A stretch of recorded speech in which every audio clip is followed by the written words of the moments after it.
السلام عليكم ورحمة الله وبركاته. كتاكيت أولى ثانوي دفعة 2026، يا مرحب بكم. النهارده هناخد تاني حصة في هندسة أولى ثانوي، وهنتكلم النهارده عن المتجهات. الحصة اللي فاتت قعدنا نتكلم وكلمة متجه دي بتظهر معانا كتير، فعايزين نفهم ايه المتجهات دي ونشتغل عليها ازاي، وده اللي هنعرفه في حصة النهارده. بس قبل ما نبدأ عايزك تنزل تحت تثبت حضورك بالمحافظة اللي انت منها عشان نعرف أكتر محافظة بتتابعنا منين. وهتلاقي عندك في الوصف لينكين: لينك تشانل الواتساب عشان تعرف مواعيد المحاضرات أول بأول، ولينك كوميونتي الواتساب عشان لو عايز تتواصل معانا في أي تفاصيل تخص المنهج. الحصة دي المفروض هتنزل لك يوم الثلاث، ولكن انت ممكن تسمعها اربع او خميس او جمعه، لسه ما نعرفش رمضان امتى، ولكن ممكن تكون بتسمعها في رمضان. فلو انت صايم حافظ على صيامك وحافظ على صلواتك، وخلي دايما علاقتك بربنا كويسه، حافظ على الورد القراني وما تضيعش وقتك في اي شيء تافه. ولو انت بتسمع الحصه دي بالليل فعايزك يبقى مزاجك رايق، خلاص الصيام خلص، هات كوبايه شاي وورقه وقلم ويلا بينا عشان نفرم المتجهات.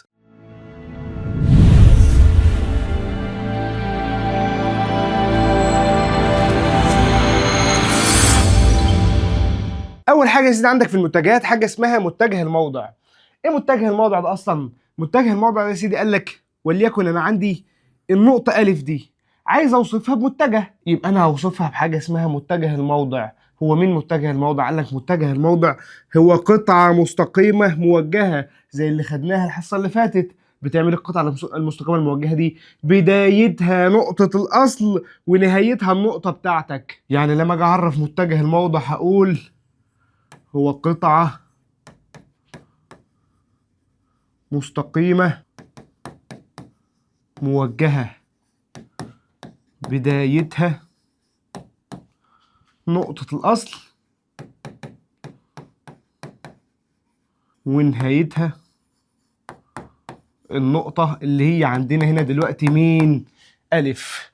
قال لك يا سيدي متجه الموضع برمز له برمز واو ألف، لأنه طالع من النقطة واو دي البداية والنهاية ألف. أو ممكن أقول عليه إيه؟ ممكن أقول عليه ألف مرة واحدة. يعني لو جه قال لي ألف ده مثلا بيساوي 3 و4، ايه المعلومات اللي اعرف اطلعها عن الف دي؟ الف ده متجه، واحنا قايلين المتجه يلزم لتعريفه ايه الحصه اللي فاتت؟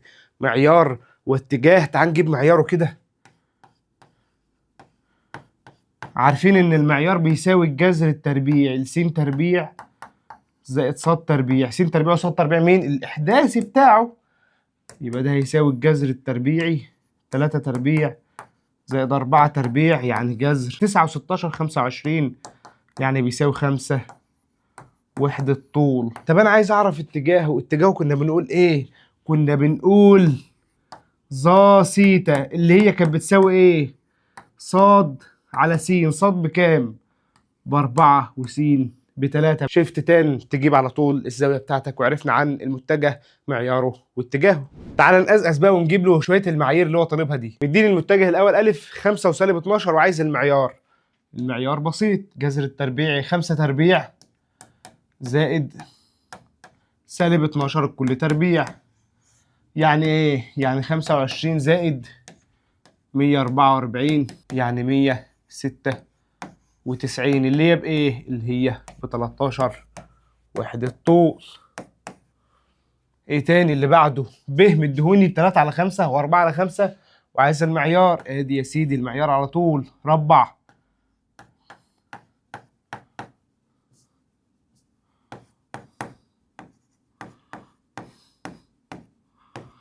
3 على 5 الكل تربيع يعني 9 على 25 زائد 4 تربيع على 5 تربيع يعني 16 على 25. دول مجموعهم ايه؟ 25 على 25، يعني جذر واحد. جذر واحد بايه؟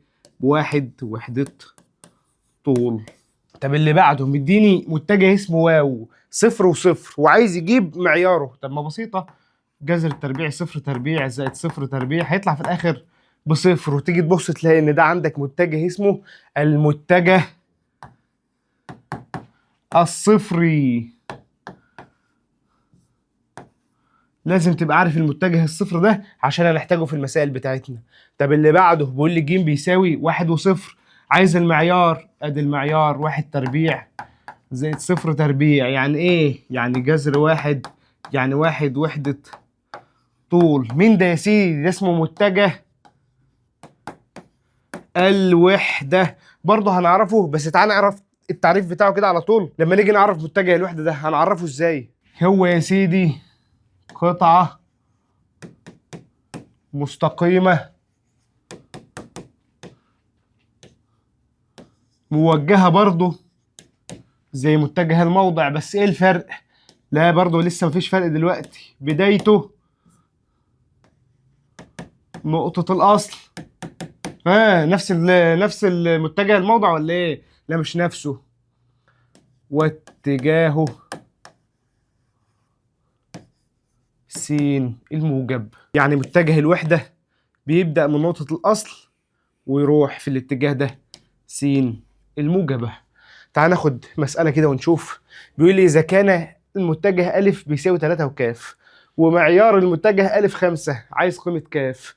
بسيطة، مش 5 ده اللي هو المعيار كان بيساوي الجذر التربيعي س تربيع زائد ص تربيع ربع الطرفين، يبقى 25 هتساوي 3 تربيع ب9 زائد كاف. تطلع من هنا الكاف، ودي 9 من هناك بإشارة مخالفة تطلع الكاف.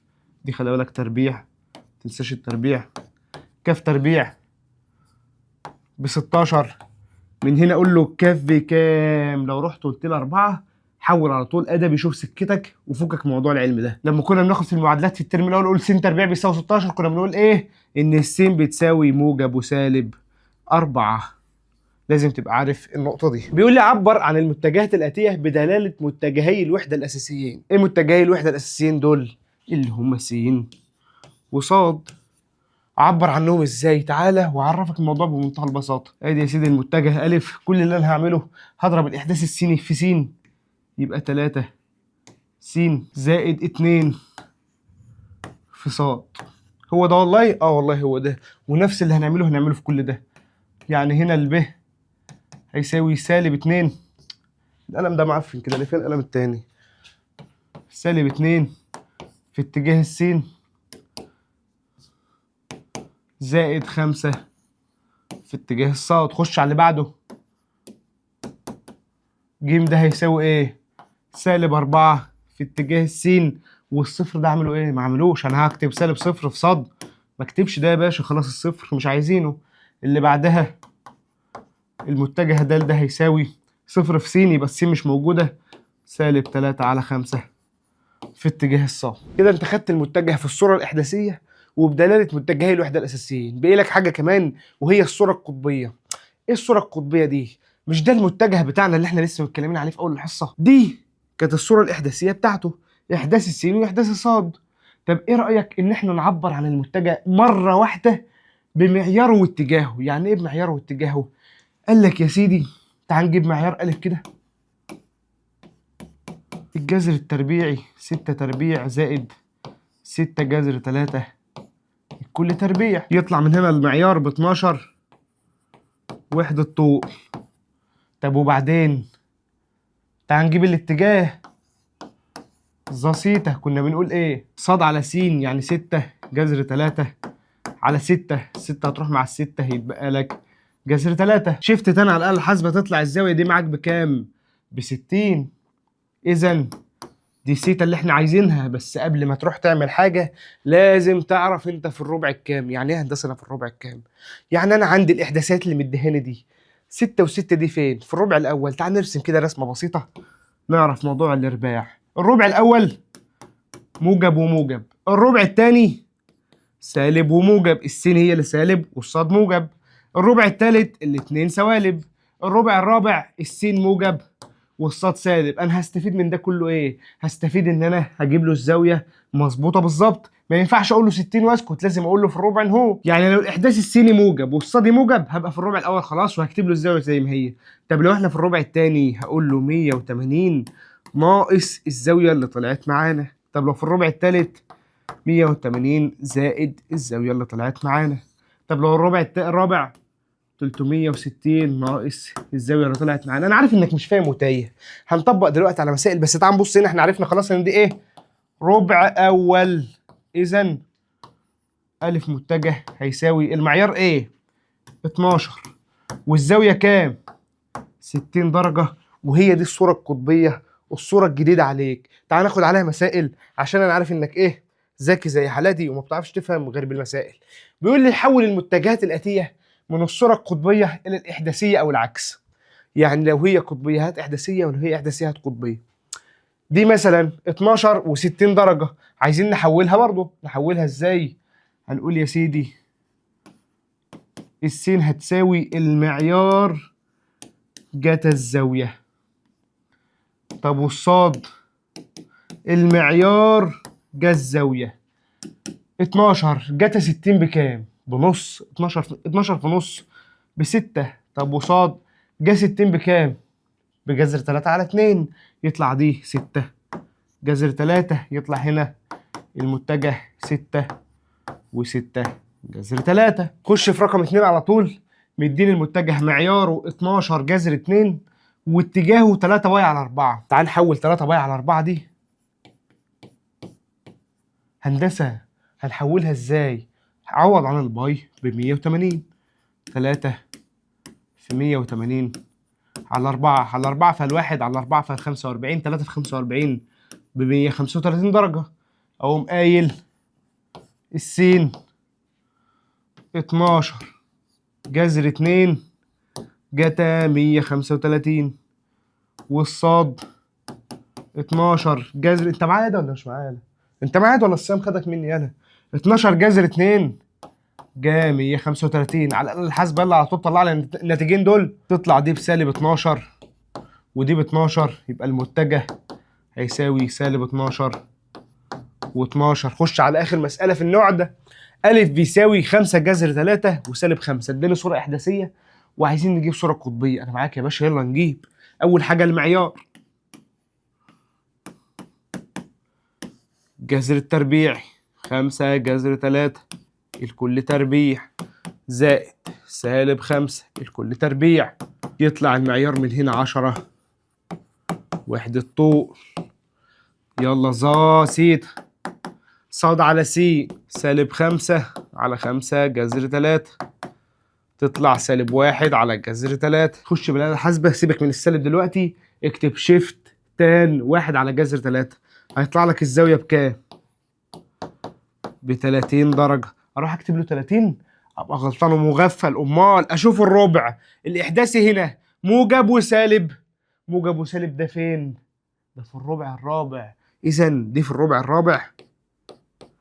اقول له ان السيتا بتساوي 360 ناقص 30 يعني بتساوي 330 درجة. اكتب له هنا المتجه واقول له المعيار جبناه بكام؟ ب10. هو الزاوية 330 درجة وهو ده المطلوب اثباته يا باشا. مديني مثال وبيقول لي المتجه واو أ بيساوي سالب 6 س ناقص 6 ص. اوجد الصورة القطبية للمتجه واو أ. تعال الأول نجيب الإحداثية. سالب 6 وسالب 6. ما خلاص احنا عرفنا بنحول ليه ازاي. دي السهلة. هات له من هنا المعيار وهو عايز صورة قطبية. جذر التربيعي سالب 6 تربيع زائد سالب 6 الكل تربيع هيساوي 6 جذر 2 وحدة طول. واروح اقول له ظا سيتا بتساوي ص على س سالب 6 على سالب 6 تطلع بواحد والزاوية اللي الظا بتاعها بواحد ب 45 درجة. لحد هنا تمام؟ لا مش تمام. امال يا هندسة؟ ابص على الاحداثيات واشوف انا في انهي ربع. سالب وسالب ده الربع الكام؟ ده الربع التالت يا هندسة. واحنا قايلين ان الربع التالت عشان اجيب السيتا بعمل ايه؟ بقول 180 زائد سيتا. 180 و45 تطلع 225 درجة. اذا المتجه بتاعي المعيار اللي هو 6 جذر 2 والاتجاه اللي هو 225 درجة. الموضوع بسيط. والله بسيط يا ابني. جايب لي هنا مسألة تسالي بصراحة. بيقول لي اكتب المتجهات الآتية بالصورة القطبية والإحداثية وبدلالة متجهي الوحدة الأساسيين. عايز كل حاجة. طب ما الموضوع بسيط. هو بيقول لي ايه؟ قوة مقدارها 50 نيوتن ادانا المعيار تؤثر في نقطة مادية في اتجاه 30 شمال الشرق. اوبا الرخامة. شمال الشرق وجنوب الغرب والحاجات المقرفة دي لو انت مش فاهمها صح هتلاقيها في الحصة اللي فاتت انا شرحها بشكل ممتاز جدا جدا وهتلاقيها في ريل برضو على القناة. المهم دور عليها واعرفها لو عندك مشكلة فيها. بيقول لك 30 درجة شمال الشرق. انا هقف هنا اهو وادي الشرق. هو قال لك شماله يعني هنا دي الزاويه بتاعتنا. من الاخر اديك حاجه بسيطه تخليك تحل الموضوع ده. لما يجي يقول لك 30 درجه شمال الشرق جنوب الغرب شرق الشمال الحاجات دي كلها، حط الزاويه جنب اللفظ اللي بيتقال التاني. يعني قال لك 40 جنوب الغرب، حط ال 40 جنب الغرب. 50 شرق الشمال، حط ال 50 جنب الشمال. هو قال هنا 30 شمال الشرق، حطينا ال 30 في ناحيه الشرق. هو عايز ايه؟ عايز يعبر اصلا عن الموضوع. هقول له اول حاجه بالصوره القطبيه، انا معايا 50 دي المعيار والمتجه 30. دي اول صوره. ايه تاني صوره؟ هات له الصوره الاحداثيه. س هتساوي المعيار جتا الزاويه، ص هتساوي المعيار جا الزاويه. تطلع من دي 25 جذر 3، وتطلع دي 25. يبقى هنا المتجه هيبقى 25 جذر 3 و25. طب آخر حاجة بدالة متجهي الوحدة الأساسيين، هقول له 25 جذر 3 س زائد 25 ص. خلصنا له يا باشا كل اللي هو عايزه. خش على المسألة اللي بعدها. بيقول لي إزاحة جسم مسافة 24 متر في اتجاه الشمال. آدي المعيار وآدي الاتجاه. اتجاه الشمال ده يعني إيه؟ يعني لفوق، يعني 90 درجة. إذا 24 وفي اتجاه 90 درجة. ده أول حاجة. خش على اللي بعده. 24 جتا 90 و24 جا 90. جتا 90 على طول بصفر، حطها زي ما هي، وجا 90 بواحد، في 24 تبقى 24. يبقى هنا صفر و24. حطها له بدلالة متجهي الوحدة، هتساوي 24 صاد. بس ما عنديش س اصلا. ادي يا باشا ايه الثلاث مطالب اللي هو عايزه. ندخل بقى على حاجه حلوه قوي، وهي جمع وطرح المتجهات. ازاي اجمع وازاي اطرح؟ تعال ناخد بمثال. انا عارفك ما بتفهمش غير بالامثله. المتجه الف 4 و3، والمتجه ب 1 وسالب 5. عايزهم مره مجموعين ومره مطروحين. اقسم للسبوره وتعال نجيب المجموعين هنا. الف زائد ب، ادي 4 و3 زائد 1 وسالب 5. وانت تحس ان الموضوع كيمياء وهو مش كيمياء خالص. كل اللي انت هتعمله هتجمع السينات مع بعضها وتجمع الصادات مع بعضها، وتبقى عامل زي الواد اللي في اولى ابتدائي. انا 1 2 3 4 و5 في دماغك، والموضوع ابسط من البساطه. 4 و1 5، 3 ناقص 5 سالب 2. انا خلصت هندسه، خلصت والله. شوف انا اقف جنب السبوره وخلصت في ثانيه. طب والطرح نفس الموضوع. 4 و3 ناقص 1 وسالب 5، س مع س وصاد مع صاد. 4 ناقص 1 ب3، 3 ناقص سالب 5 ب8. خلصنا هندسة؟ والله يا ابني خلصنا. طب لو في المسألة دي قال لي هات لي 2 ألف، هعمل إيه؟ ولا هتعمل حاجة، هتضرب الاتنين في المسقطين. 2 في 4 ب8 و2 في 3 ب6. عرفت الجمع والطرح. ولو عايز تضرب عدد في متجه، ايه اللي بعده يا باشا؟ اللي بعده خواص الجمع بتاع المتجهات، زيها زي خواص الجمع اللي انت خدتها في ابتدائي واعدادي. اول حاجه الابدال. يعني ايه؟ يعني الف زائد ب هياها ب زائد الف. والله كلام مكسوف الواحد اقوله لك بصراحه. الدمج الف زائد ب زائد ج هياها لو قلنا الف زائد ب مع بعض ورجعنا خدنا الناتج زودناه على ج. ماشي. المحايد الجمعي ايه اللي بصفر عندك؟ المتجه الصفري. زودته على اي حاجه او طرحته من اي حاجه ولا هيفرق في اي حاجه. طب المعكوس الجمعي لو قال لي الف زائد سالب الف هتساوي ايه؟ المحايد الجمعي ده المتجه الصفري. طب ايه تاني؟ الحذف لو قال لي الف زائد ب تساوي الف زائد ج. الف هنا والف هنا شيلها ولا لها اي لازمه، ويبقى الب بتساوي الج. هل الخواص دي تاخد مننا ال 30 ثانيه اللي خدتهم؟ ما تستاهلش والله. خش في اللي بعده. وبيقول لي الف ب6 وسالب 2 والب ب4 و3. اوجد قيمه معيار الف زائد ب وكمان 2 ألف ناقص 3 ب. تعالى خدهم واحدة واحدة كده إيه، وقسم سبورتك واشتغل. هو عايز معيار ألف زائد ب، طب ما تجيب له ألف زائد ب الأول. أدي ألف زائد ب، اجمع السين مع السين 6 و4 10، الصاد مع الصاد سالب 2 و3 بواحد. هو عايز إيه؟ عايز المعيار.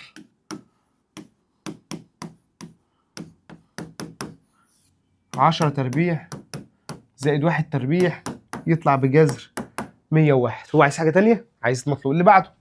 2 ألف ناقص 3 ب، هات له 2 ألف. اضرب الألف دي في 2، 6 في 2 ب 12، و2 في سالب 2 بسالب 4. طب والب اضربها في 3 زي ما هو عايز.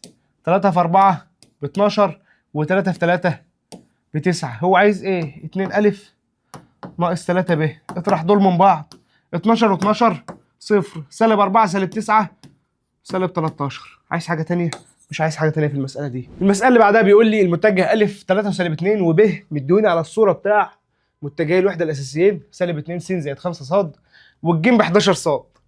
اوجد قيمة نص ب زائد ج وقيمة ألف زائد ب ناقص ج. اقسم يا باشا ايه، طالما مطلوبين اقسم على طول. عايز نص ب زائد ج، طب ما تيجي الأول تجيب ب زائد ج.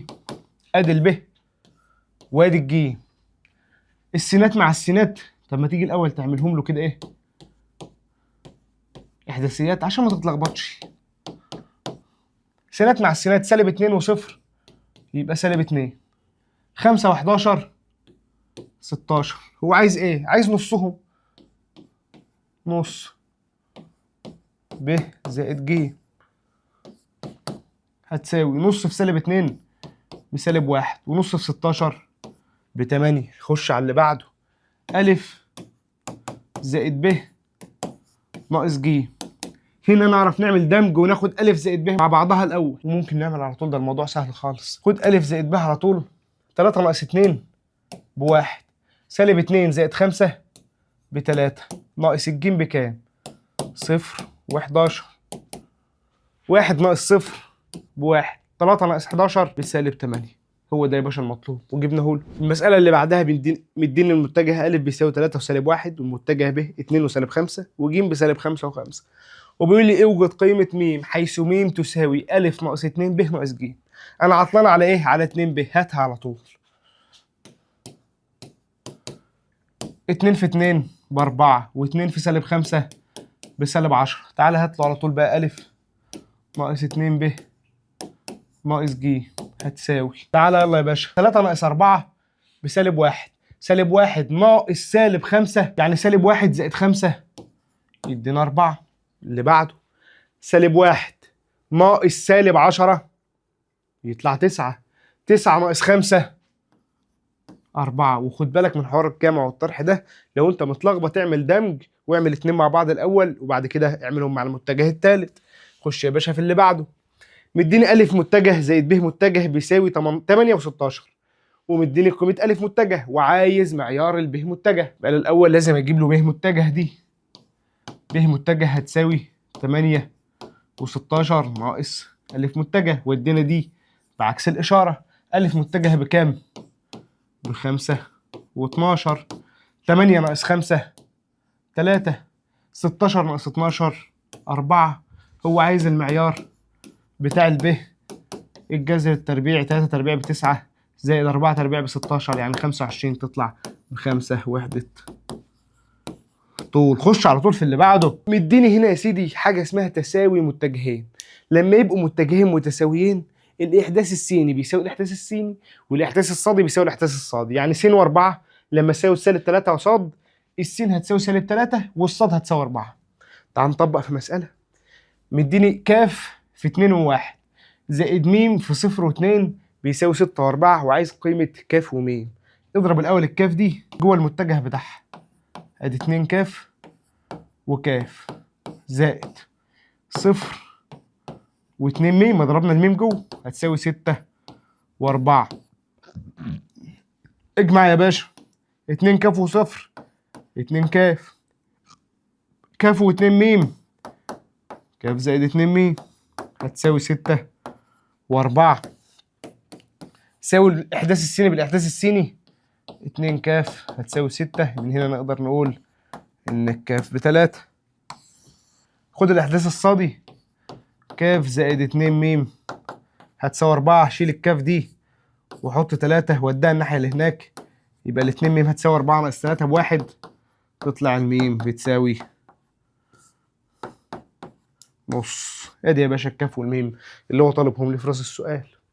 اللي بعده الواحد حاسس ان هو تعب، بس الموضوع بسيط ومش مستاهل والله. المتجه أ بيساوي 6 وسالب 2، وب بيساوي 4 و3، وج بيساوي 11 و5. عبر عن المتجه ج بدلالة المتجه أ وب. ايه الحوار ده هندسة؟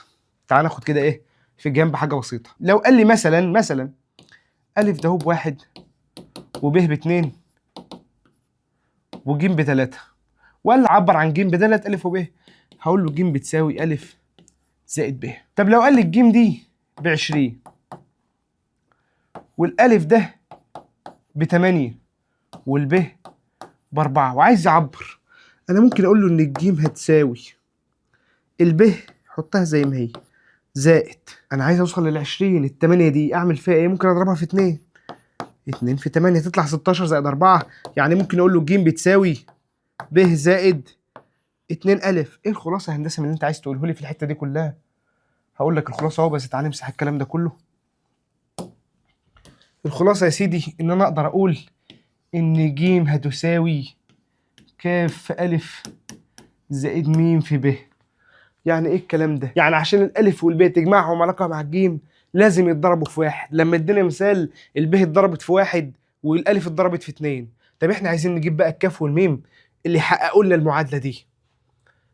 مش إحنا عايزين الجيم بكام؟ ب11 و5 هتساوي كاف أ اضرب كاف هنا تبقى 6 كاف وسالب 2 كاف. الميم اضربها في ب تبقى 4 ميم و3 ميم. جمع يا باشا، ادي 11 و5. جمع السينات، 6 كاف زائد 4 ميم. الصادات سالب 2 كاف زائد 3 ميم. من هنا اقول له 6 كاف زائد 4 ميم هتساوي الاحداث السيني بتاع الجيم، وسالب 2 كاف زائد 3 ميم هتساوي الاحداث الصادي بتاع الجيم. طب وبعد ما وصلت لهنا معادلتين في مجهولين على الآلة الحاسبة تعرف تحلها، ومن غير الآلة الحاسبة تعال نحلها سوا. احنا عايزين نعمل ايه؟ عايزين نحذف واحدة من الاتنين. تعال اضرب ده في 3. 3 في سالب 2 كاف سالب 6 كاف. 3 في 3 ميم ب9 ميم. 3 في 5 ب15. اجمع دي على دي، 6 كاف ناقص 6 كاف راحوا مع بعض، 4 ميم و9 ميم يبقى 13 ميم. 11 و15 26. من هنا الميم تطلع بكام؟ 26 على 13 تطلع ب2. خد الاتنين دي عوض بيها في اي معادله تطلع لك من غير حوارات الكاف بنص. تسيب المساله هنا وتروح تخش في المساله اللي بعدها وتيجي تبص تلاقي نفسك ناقص نص درجه لان انت ما كتبتش الخطوه الاخيره. الخطوه الاخيره هقول له ج هتساوي كف أ. كف بكام؟ بنص. نص أ، ما تنساش المتجهات، زائد الميم بكام؟ 2 في ب، وما تنساش برضه هنا المتجهات. وكده تاخد الدرجه النهائيه وتكون حليت المساله لحد الاخر. خش في اللي بعدها بقى يا سيدي، وازاي نعرف المتجهين دول متوازيين ولا متعامدين. شرط التوازي وشرط التعامد ده انت خدته في الاعدادي. كان شرط التوازي ان ميل الاول بيساوي ميل الثاني، وشرط التعامد ان ميل الاول في ميل الثاني بيساوي -1. كنت بتاخد دي على المستقيمات لما يقول لك أ ب بيوازي ب ج. هنا انت جاي تتكلم على متجهات، ازاي اجيب الميل بتاع أ والميل بتاع ب. هو الميل كان بيساوي ايه؟ مش ص على س؟ طب والميل بتاع ب ص على س برضه. دي بكام؟ بنص، ودي بكام؟ بنص. يبقى الميل بتاع أ بيساوي الميل بتاع ب، إذا أ يوازي ب. طب وفي التعامد هات له ميل أ 5/2. طب هات له ميل ب سالب 2 على 5. اضرب يا باشا ميل ألف في ميل ب. 5 على 2 في سالب 2 على 5. الخمسة مع الخمسة والاتنين مع الاتنين يتبقى لي سالب 1. إذا المتجه ألف عمودي على المتجه ب. والله يا جماعة الموضوع بسيط، وموضوع المتجهات ده أبسط من البساطة. خش في اللي بعدها على طول. مديني ألف وب، بس مديني في الب حاجة اسمها كاف، وبيقول لي اوجد قيمة كاف في حالة توازي المتجهين وتعامد المتجهين. يعني لو هما متوازيين ولو هما متعامدين. لو هما متوازيين الميل بتاع ألف كان بيساوي 5 على 2، والميل بتاع ب سالب 4 على كاف. لو متوازيين الميلين هيساووا بعض، يبقى 5 على 2 هتساوي سالب 4 على كاف. من هنا اقدر اقول ان الكاف بتساوي، طلع الكاف فوق ونزل الخمسة تحت، اعمل مقص 2 في سالب 4 على 5 يعني سالب 8 على 5. طب لو هما متعامدين خلاص انا جبت الميل مره واحده، مش هقعد اجيب الميل كتير بقى. ميل ألف في ميل ب هيساوي سالب 1. ميل ألف 5 على 2 في ميل ب بسالب 4 على كاف هيساوي سالب 1. طلع الكاف هنا ونزل السالب 1 تحت. 5 على 2 في سالب 4 على سالب 1 هتساوي كاف. السالب مع السالب وعلى الاتنين فيها الواحد على الاتنين فيها الاتنين تطلع الكاف 2 في 5 ب10. جبت له في حالة التوازي وحالة التعامد، وجبت له كل اللي هو عايزه. وتعال نبص على آخر فكرة هناخدها النهاردة، وفكرة في منتهى اللذاذة. عايز قيمة كاف في الحالتين دول. طب ما بسيطة، هنجيب له قيمة كاف. تعالى يا باشا نبسط الموضوع. أول حاجة أنا سالب 3 اللي جنب المعيار ألف دي مضايقاني، والأربعة اللي جنب المعيار ألف دي مضايقاني، ما تمشيهم. لما نطلع سالب 3 بره المعيار السالب يروح، تبقى 3 في معيار الألف هتساوي، لما نطلع الأربعة بره تطلع زي ما هي 4 كاف في معيار الألف. هنا يا باشا نقدر نودي المعيار مع المعيار ويطلع الكاف بتساوي اقسم على الأربعة يبقى 3 على 4. خدنا سطرين، ده سطر ونص. طب اللي بعدها اللي اتضايق منه اطلع التلاتة بره ب3 زي ما هي، واطلع الكاف مش بكاف زي ما هو. الكاف ده مجهول، ما اقدرش اطلعه زي ما هو، لازم اطلعه في مقياس. مش انا طلعت السالب 3 بموجب، يبقى اي حاجه بتطلع بره المعيار لازم تطلع بموجب، يبقى هحطها في مقياس. وادي معيار الالف هيساوي، طلع السالب 15 بره بالموجب برضه تبقى 15 في معيار الالف. ودي المعيار مع المعيار، على التلاتة فيها الواحد على التلاتة فيها الخمسة، يبقى القيمة المطلقة للكاف بتساوي 5. من هنا اقدر اقول له ان الكاف بتساوي موجب وسالب 5. ليه يا هندسة؟ تعال فكر معايا كده. لو انا حطيت موجب هنا ايه اللي هيحصل؟ النتيجة 5. ولو حطيت سالب النتيجة ايه؟ 5 برضه. اذا هتنفع معايا موجب وسالب.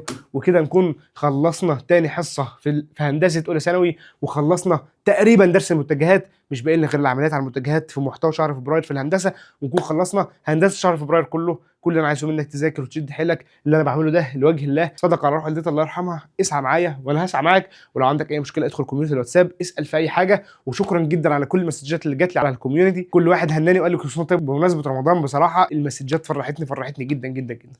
كل سنه وانتم طيبين، ورمضان مبارك علينا جميعا ويتعاد علينا بالخير. وان شاء الله رمضان يجي كل سنه وانتم محققين احلامكم. اشوفكم الحصه الجايه على خير، والسلام عليكم.